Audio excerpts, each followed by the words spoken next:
التحكم في البيئة سواء التراب او الاكلات، دي هي حجر الاساس فعلا في العلاج بتاعك.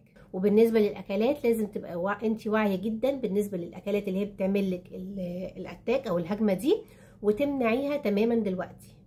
بتاخدي مضادات للهستامين بقالك 6 شهور ومفيش اي نتيجة، بتاكلي معظم الاكلات وبيطلع لك ارتكاريا، عملتي تحليل بتاع الحساسية بتاع الاكل وطلع عندك حساسية من معظم الاكلات، عملتي تحاليل بتاعة الحساسية وطلع ان السبب منها كمان اللي هو الحشرات الصغيرة جدا اللي بتبقى جوه التراب او جوه الغبار.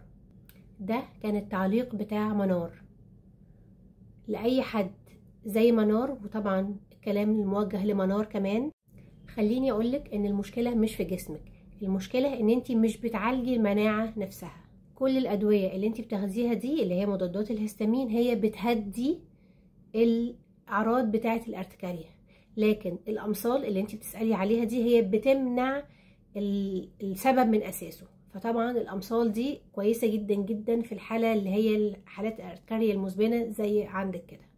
في حاجة اسمها العلاج المناعي او الاميونوثيرابي، ده مش علاج وقتي، يعني مش بيعالج الاعراض بس، لكن ده بيعالج المناعة نفسها، وكمان بيدرب جهازك المناعي ان هو يستقبل الحاجات دي وما يحصلوش التهيج اللي بيسبب لك الاعراض دي كلها.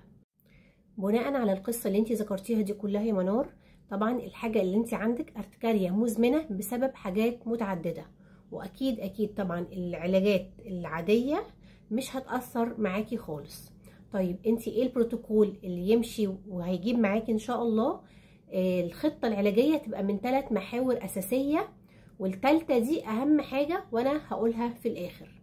لكن اول واحدة العلاج الدوائي، وتاني حاجة الامصال، وتالت حاجة خليكي مستنية معايا علشان هقولها لك.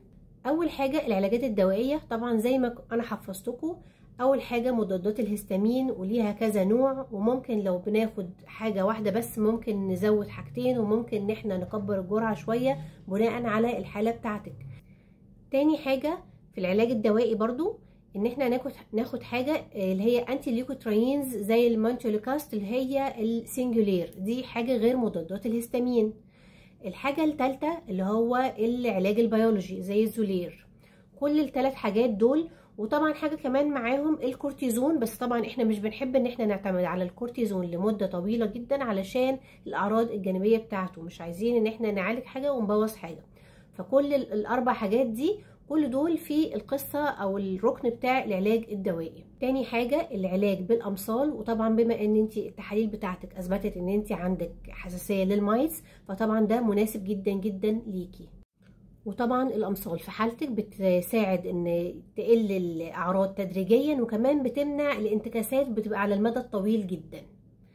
تالت حاجة بقى واهم حاجة هي التحكم في البيئة اللي حوالينا، علشان انتي نوع الارتكاريا اللي عندك دوت هو جاي من البيئة اللي حواليكي، سواء التراب او سواء الاكلات. ولازم ان انتي تبقي اوير قوي او تبقي واعية جدا بالحاجات اللي هي بتعملك الارتكاريا دي. طبعا هتبتدي بالسرير بتاعك والغطا بتاعك والوسائد والمخدات، كل دي تبقى مصنوعة من حاجات مضادة للحساسية، ولازم ان هي تطلع تتهوى في الشمس يوميا. وكل الحاجات اللي انت تستخدميها دي هتتغسل مرة اسبوعيا بدرجة حرارة عالية جدا 60 او اكتر، وهتقللي من وجود السجاد والستاير والخداديات. ليه؟ علشان الحاجات دي كلها بتلم تراب، والتراب ده فيه الحاجات اللي هي بتسبب لك الحساسية.